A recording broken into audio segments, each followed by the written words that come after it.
Oh, brother, listen. Mm. Hello, knockouts. Tanya TKO here. You know what? Good morning, everyone. Tanya TKO here, and I just had something come across my feed this morning, and I started to read it, and I said, you know what? Here we go again. So I shared it on my Facebook page, and I said, you know what? Let me go on and go live and read this with you all for the first time. Listen, because I didn't read it. I saw the shenanigans. And I said, you know what? Listen. Because I didn't talk about his affair when he got caught the second time. Good morning, everyone. We are broadcasting in live. Listen. I am your host. I can't do this. I can do this. I can do this. We gonna do this. We gonna do this. Pastor John Gray. Oh Lord. Pastor John Gray is in the news again. Pastor John Gray is on our timelines with the shenanigans again. So here he has come out with some professing to his angel Aventer, right? And he's going into this long spiel. Like I said, I didn't read it. I skimmed it and I saw the shenanigans and I said, let me go on and make a video. So we're going to read it together for the first time. Don't you worry. I got you. We're going to read it. I am your host, Tanya TKO. I'm a self-love specialist from TanyaTKO.com. I hope you learn how to love yourselves and one another. On this channel, we use viral video topics as teachable moments in our own lives. And so we're going to find out what the teachable moment is here. For those of you who don't know John Gray. John Gray is a pastor. He was first brought on the scenes, I believe, by T.D. Jakes, right? He's in Atlanta. He was like, or was it Joel Osteen? Somebody, he was brought in by somebody else, right? A person that we all know. But the story is so foggy at this time because I've had to push the foolishness out of my mind, right? Then he went and he got his own church. He had an own series with his wife and family, of which case she revealed that she had all types of thyroid issues and all types of issues. And if you look into what physical ailments come up from the way we're living our lives, and thyroid issues, throat issues, not speaking up, not being heard, not being able to have your dreams fulfilled. He came out on Sister Circle. I did a video about this. I did several videos about John Gray. That's why I didn't do anything on the last time that he got caught cheating. So, oh God. So he came out on Sister Circle, a series which unfortunately has been canceled by now, or at this point. And he was talking about how his wife, he was like, oh, don't marry a lid. You got to marry a cover because a lid will hold you down. This, that, and the other, right? It turns out he was her lid, right? Listen, we're going to get into the whole thing. He was her lid holding her back because she had been in medical school or she was studying to be a lawyer or something. And he talked about how she had to birth, the pains he had to birth her. You know, at the end of this video, I might play the sequence from my video for you. I don't know. I don't know if I will. You have to request that. Because if you haven't, you can just go see the video. Just type Tanya TKO and John Gray. I did several videos. One of them went viral, right? Then remember, he got caught cheating. Before he got caught cheating, Derek Jackson came out and he spoke about this issue publicly. Then Aventer came out and they were on an Instagram live and she was talking over her husband and she was trying to protect him. And then I did the video, remember, with the with the bolitos, remember? And I was like, oh, you must have dropped these. And they were bolitos. You got to see the videos. Oh, God. Then he got caught cheating. Then he was out there crying on the stage. And then there were bloggers that had exposed the voicemails that he had some mistress staying in the same hotel. Like he would travel with his wife and the mistress would be in the hotel. He would go from his wife's room to the mistress room and he was sending some other woman money. And meanwhile, he got a family with this other woman. Then he bought his wife this big, what was it? It was like a Lamborghini truck and she was all happy. And it was just a mess. Then he was talking about how, then she came out preaching about some devil woman trying to get into their relationship with the devil. It was a mess. It was a mess. Then they went away. And I was like, oh, thank goodness. Then it turned out a few months ago, he was cheating again, caught in public. Lot of mercy. So then listen, let's jump further into it. Let's jump further into it. Yes, Trisha's saying she had to speak to the 16-year-old boy in him. Yes. Yes. Good morning, everyone. Good morning. Okay. So listen, let's jump into it. I'm going to read this for you this morning. I wasn't prepared for a video, but I said, you know what? Let's just come out and do this. Let's do this. I'm going to read this for you. I'm going to read this. Let's go forward. Let's go. Let's read. So we have this photo here. I saw this. I thought this was a Vogue photo. Yes, you see how with the puffy sleeves. I said, oh, what is this morning? Then I clicked and I started reading. I said, what is this? Right? John Gray Ministries was at the top of the page. Here we go. Lord of mercy. You all ready this morning? Let's jump into it. This is for my wife. I cannot. I can't. We can. Let's do it. Let's keep moving forward. This is for my wife. She is from God. She is a life giver. She is a kingdom builder. Her name is Aventer. I met her at church. She was worshiping God through dance. Over time, she allowed me in her life and let me dance with her. She took my ring and said yes, and we began our forever journey. What my dance partner didn't know was that I was very much unfinished. I guess like a piece of furniture, huh? Let's go forward. I never knew what consistent discipline, planning, leadership, manhood, or personal holiness in action from a man's standpoint looked like. Living a shadow life, God was unwilling to let me die, assuming I was whole. I failed to uphold the wholest standard of God in my marriage.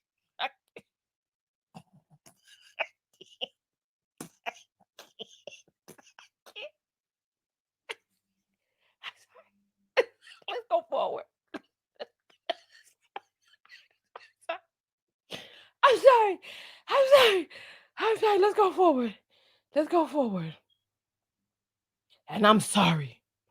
Although you are the only woman I've... Hold on a minute. Now what? What is this? Lord of mercy. The lies done come this morning.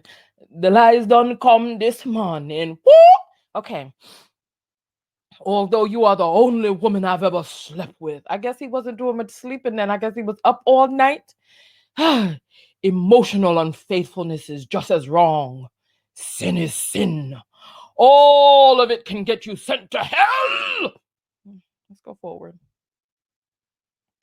My marriage forced me to face both of me, flesh versus spirit. If you weren't sleeping with them, then how is your flesh? Let's just go forward. It is every man's battle. Loving God isn't enough. Preaching Jesus isn't enough. Face yourself, get delivered, or hurt the ones who actually love you the most. I started intense counseling, personal and for my marriage in the summer. Scariest thing ever. Most necessary thing ever. I had no one to blame. My life is my responsibility. Admit you're wrong. God deserves a better. My wife deserves a better. The pain. What a pain. I said the pain I caused her is immeasurable. Because remember, she was birthing him. So she was birthing some big grown man, 400 pounds maybe? Okay, at least 300. Okay. She was birthing some 300-pound man. Of course, the pain. All right. Seeing her name in blogs because of things I did broke my soul. So since I was the cause of the public embarrassment, let me just be as loud about public honor. Let's go forward. Let me just be as loud about public honor. Aventer, you are the miracle to me. I'm sorry for the pain I've caused you. Your name should never come up in any conversation, in any negative way, in anyone ever. I must do the work to earn your trust. I lived a life I'm not proud of in so many areas. But before I die, I will be the man God intended for me and the husband that your loving heart can rest with. I'll be the father my kids can be proud of. I'll be the pastor, relentless, can stand behind. I'm in the process and I will stay in it. May the man I'm becoming match the vision God showed you. I love you. Whoa. Oh God. Oh God. Not even whoa, WOAH. Whoa. WOE, which means woe. What is woe? Woe is pain. Woe is suffering. Woe is strife. This is what we're looking at here. This is what we're looking at. So here we go. Here we go. This is it right here. This is it. Woe, WOE. The woman has been through so much woe. I can't just let's jump into it. Let's talk about this real quick. I want to know. What are your thoughts this morning? Woe, Trisha is saying woe is sorrow. Farida is saying woe equals sadness, regret, remorse. Fumilayo is saying he should stop roping God into his BS. I mean, then the great cosmic mother says 95% of these pastors are crap. I just Tanya saying, thank you for reading all that aloud. I need my coffee for all that nonsense. So you all are saying that this is nonsense. Mrs. O is saying, that's how they sound, these wolves in sheep clothing. Woe is a warning. Wade is saying most churches aren't biblically based. I don't know what you mean by that. I thought that they used the Bible as their reference point. I need to know what your thoughts are on this, because I'm caught. I'm caught personally, because somebody's saying he should stop bringing God into this. But who else is it? I mean, if you and you know what, we can go over to his page and read some of the, you know what, I won't do that because then other people's screen names will come up, but it is public. But you know what, I'll just leave whatever's on his page, right? Because people are commenting and some people are not here for it. Some people think this is foolishness. However, if you are living your life in the church in this way, right, then of course you are a work in progress. And part of your belief is that there is this being in the sky who already has an idea of what your life is going to be. And this person, and then also if Christianity is a part of your belief, you also believe that there's this being beneath the ground called the devil, and that while you're trying to live your best life, this devil is doing things to tempt you and to get in the way and to stop you from your greatness, and that you are in the process of being this thing. For me, there's a lot going on here. First of all, I have problems with the fact that he is attempting to profess publicly that he's never slept with another woman. It's vague. It seems very disingenuous, and it insults our intelligence. And then he starts talking about the flesh, and then he starts talking about an emotional affair.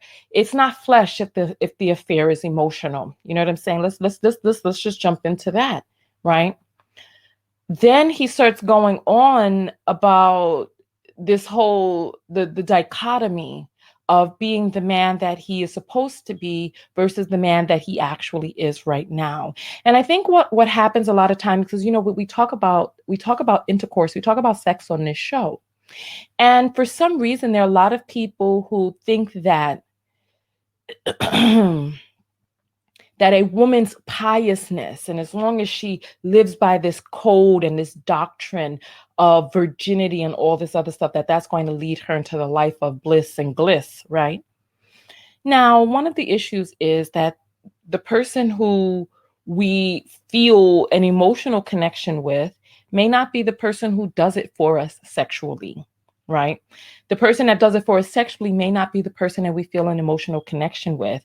There may be things about us that we get to learn and learn over time about the things that we like sexually. And the person that we get with may not be the person that is willing to do those things. So I'll give you an example because I'm a life coach. I'm a certified clinical hypnotherapist. I work with people each week and we talk about the issues going on in their lives. And many of the men who come to me for coaching, there's all types of issues going on in their personal lives. And one of the biggest issues that they face is being a mismatch sexually with their mate. And most of the times, the men who are having these mixed max issues, they confused having a woman who was virginal or seemed virginal or who lacked sexual experience and thinking that that made her a better mate and partner because she lacked sexual experience or because she was waiting for him or whatnot, right? And I really wish that we would do away with a lot of these archaic views that were written by old men of a time gone, right? A time where people attempted to impose things on people which may not have even worked in its own day. And they're attempting to impose that on us today when we have society is different. Human beings are different. Communication is different. Our motivations as humans is different, right? Now we're attempting to be happy.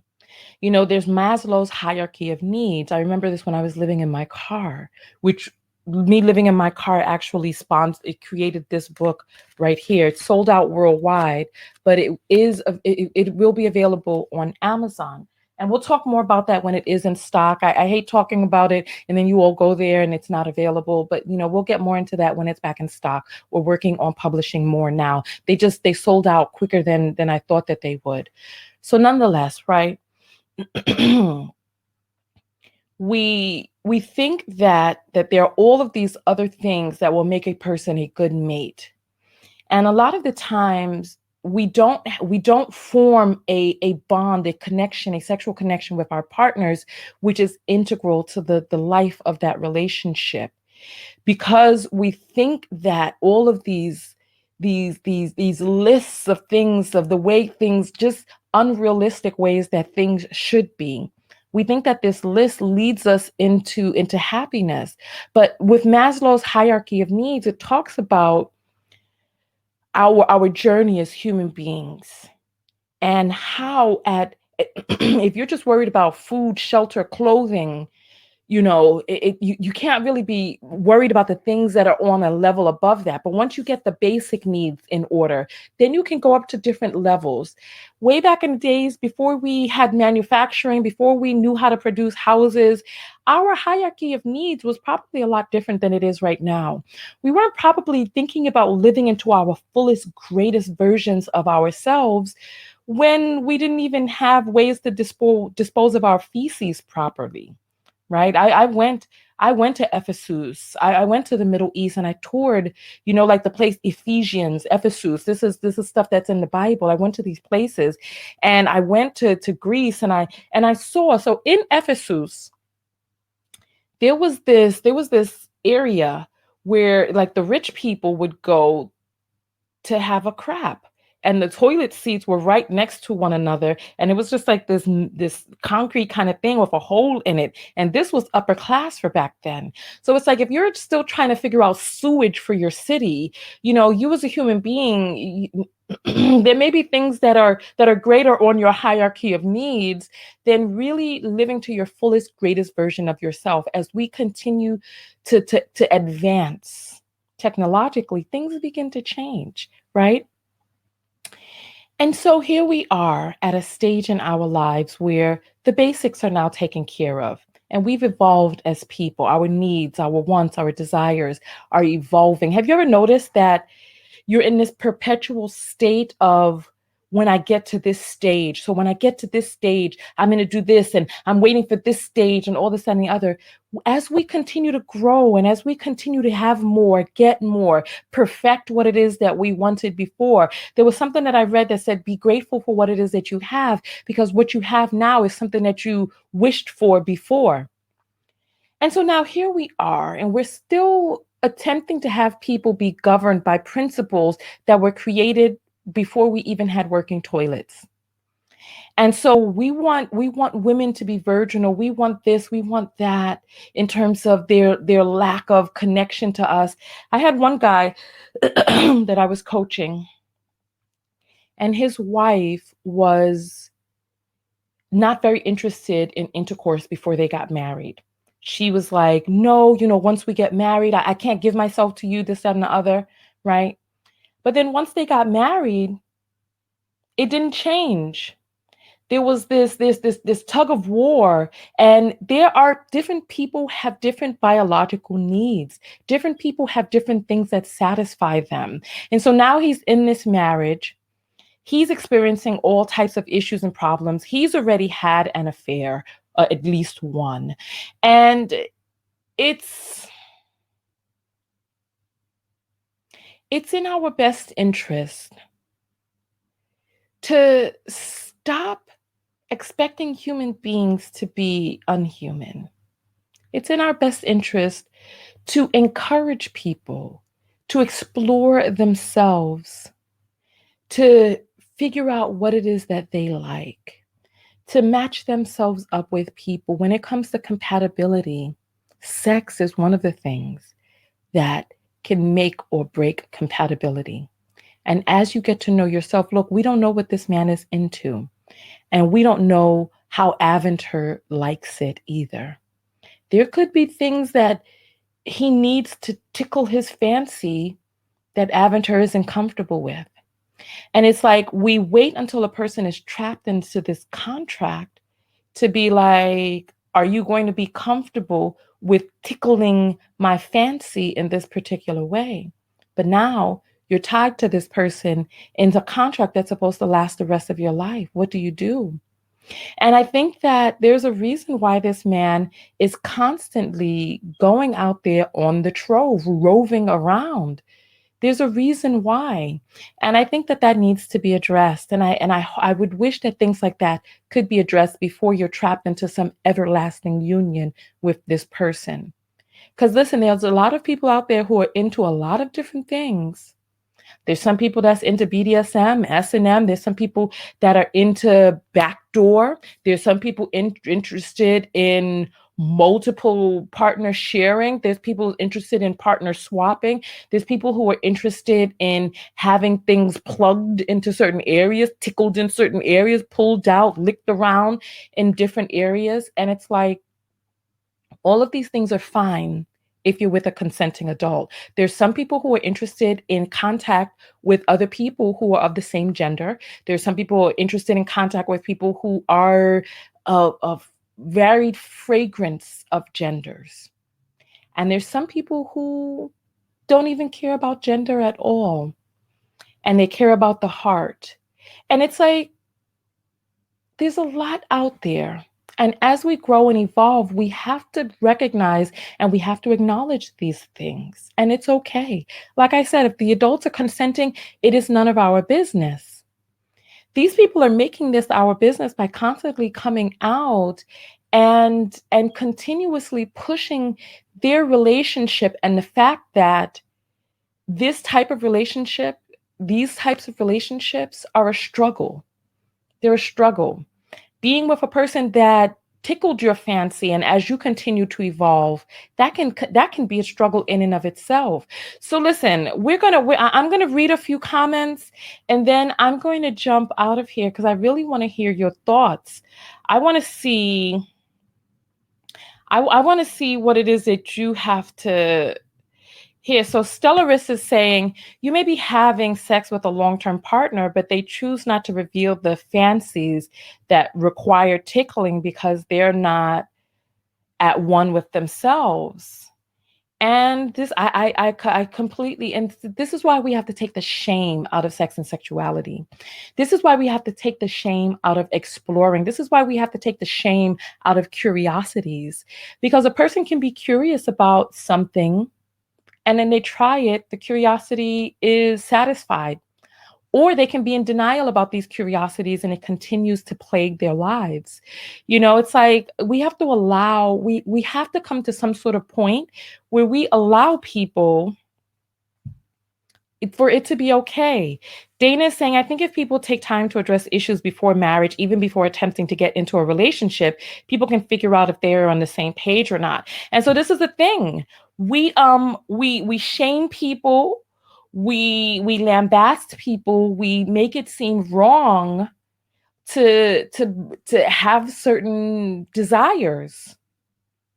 And as long as we continue to do that, then people stay in the closet about their desires. Joanna is saying, woe, noun, great sorrow or distress. They had a complicated tale of woe. Interesting play on words. The pick may be for Woe magazine. Oh, is there a Woe magazine? Okay. Well, then that okay, okay. All right, for Woe magazine, but he chose to add woe in his caption. That could have been left out. Just reading between the lines, seems like he brings so much sorrow and distress in his marriage. And then so that's the thing. Are they happy? She's experiencing all types of dis-ease in this relationship. Is she happy? He's the one constantly going out there gallivanting, and she's the one who is dealing with the brunt end of it. At what point does she say, my happiness matters? Remember, we did that video, I was talking about allowing a man to cheat in peace. And it's like, what about your peace, sis? What about Aventer's peace? Right? Cherie is saying, I'm so sick of these religious loons using the Bible and God to justify their bad behavior when they need therapy. Well, he did say he's in therapy. Erica says in Christianity, they want you to fit into a box. There is no room to explore who you are. And it's like, how much longer are we going to be living under these constraints? Miss Jennifer is saying, that's part of my issue with religion. I think a lot of these pastors are sexually repressed due to, one, being gross, but two, having not be certain or have certain experiences or doing those things in quiet. Yeah. Yeah. So listen, I'm interested in what it is. I'm interested in, I'm trying to skim some of the comments to see if there's anything that I need to add. Stellaris is saying this is more about honesty than sex before marriage. No, I think that this is about all of it, because you can be honest and still not know. They're expecting people to get married at 18, 19, 20, 21, 22, 23.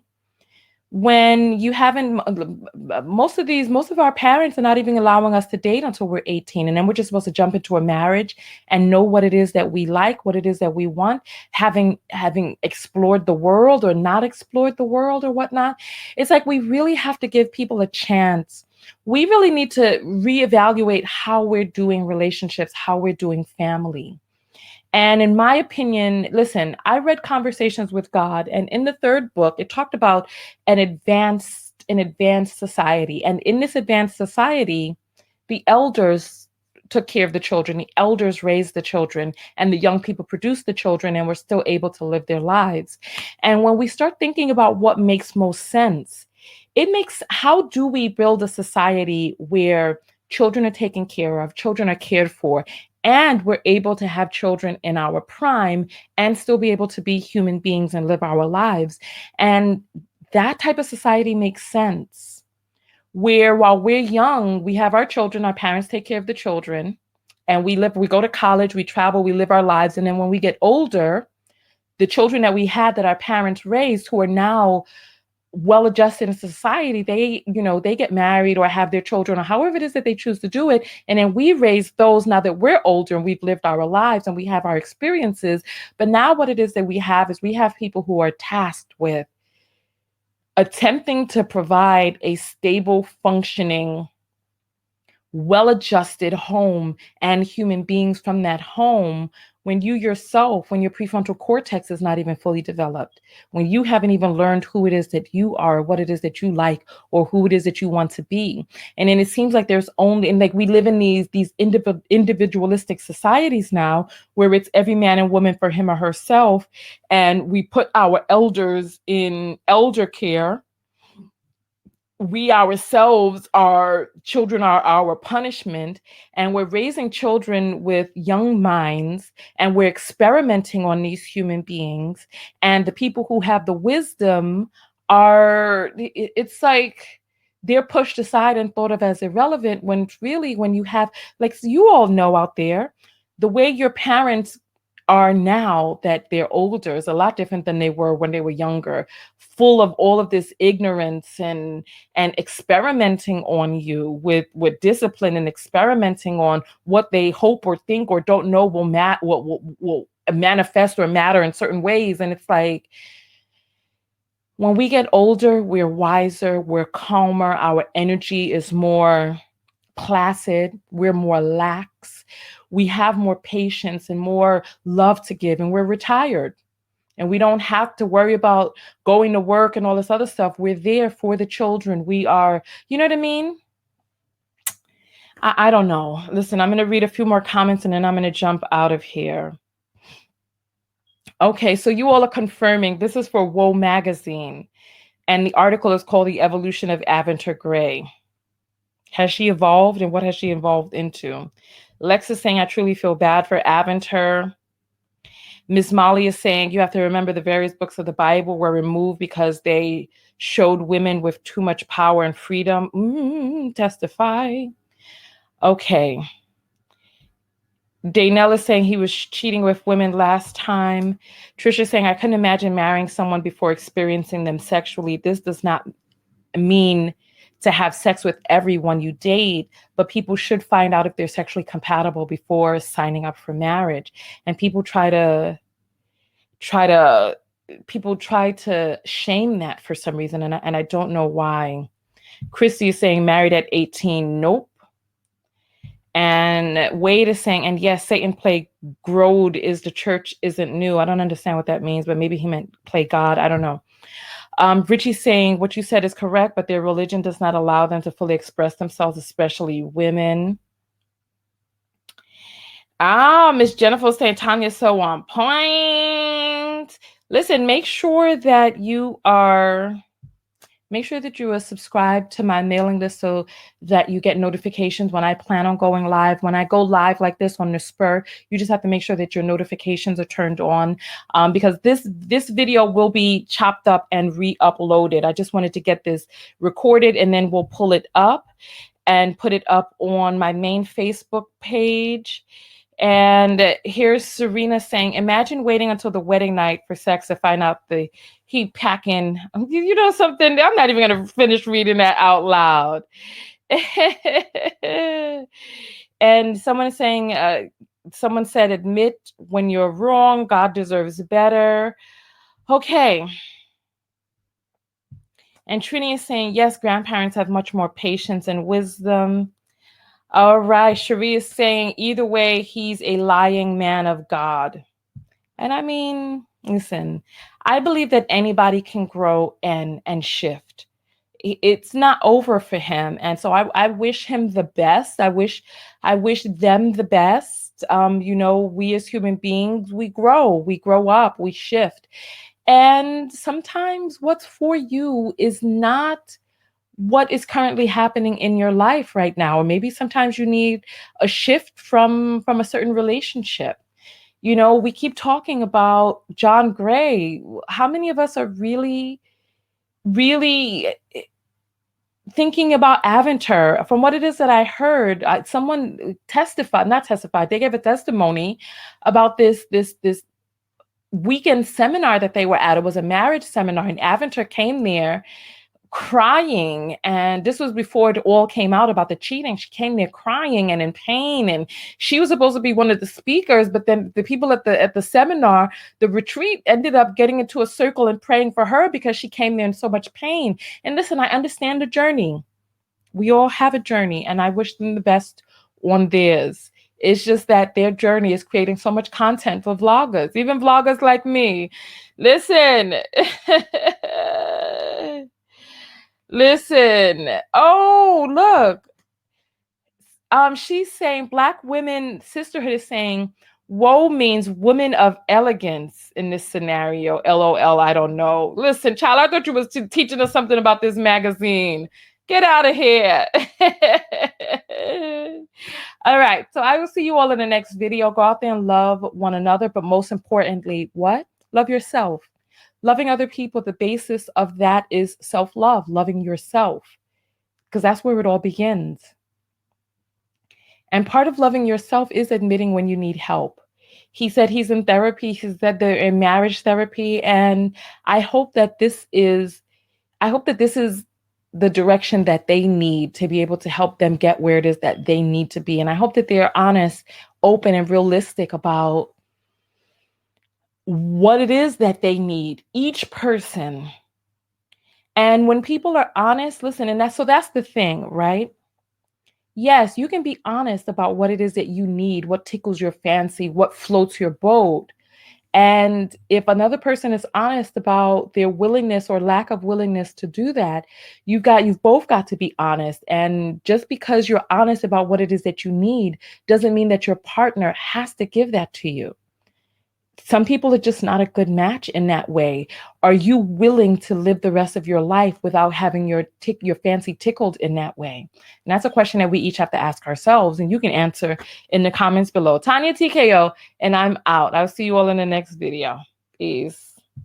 Thank you for watching. Make sure that you thumbs up the video, make sure that you subscribe, and hit the bell notifications to be notified of new videos. Leave a comment below, share the video, and come over to TanyaTKO.com to subscribe to my personal mailing list and drop me a message of a viral story that you'd like for me to cover. See you on the other side. Peace.